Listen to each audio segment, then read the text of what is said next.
Pag nagloko ang partner mo, gawin mo ito para kahit papaano hindi ka magmukhang kaawa-awa sa paningin niya. Una, simulan mo sa iyong sarili. Sa halip na sisihin mo ang iyong sarili dahil sa pagloloko ng partner mo. At sa halip na pairolan mo ang galit sa puso mo, kalmahin mo ang sarili mo.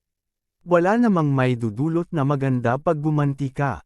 Labanan mo ang sakit na nararamdaman mo at tigilan mo na ang pag-iisip na ikaw ang may kasalanan ng lahat. Pangalawa, sorpresahin mo siya. Hindi yung sorpresang bibigyan mo siya ng regalo upang ikatuwa niya, kundi sorpresahin mo siya sa kakaibang pagtrato mo sa kanya.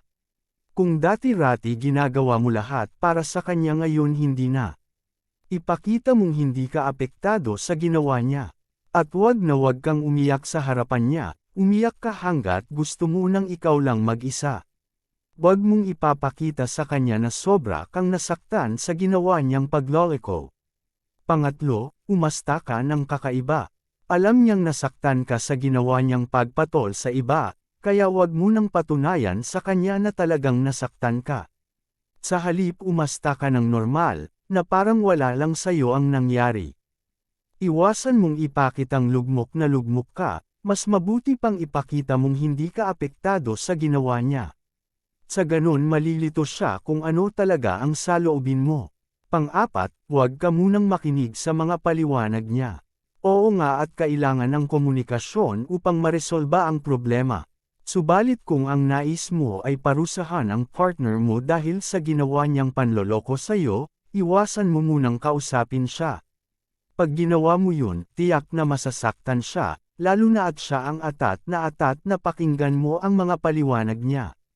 Panglima, edit mo ang sarili mo. Lumabas ka na ikaw lang upang gumaan ang iyong pakiramdam. Manood ka ng movie o kaya treat lo ang iyong sarili sa isang disenteng kainan. At magbihis ka ng maganda, sa ganun magtataka siya kung saan ka pupunta at kung sino ang iyong kasama. Pang-anim, mabuhay ka ng masaya. Huwag mong ipapakita kung gaano ka kadesperado sa ginawa niya, sa halip kabaliktaran ang iyong ipakita. Lumabas ka kasama ng iyong mga kaibigan, libangin mo ang iyong sarili at talagang sadyain mong ipakitang masaya ka. Mas pagtuunan mo ng pansin ang ginagawa mo at ang mga kaibigan mo upang maging masaya ka. Mas makabubuti nga na huwag mo siyang pansinin at magkunwari kang parang hindi mo siya nakikita, sa ganun masasaktan ang pride niya.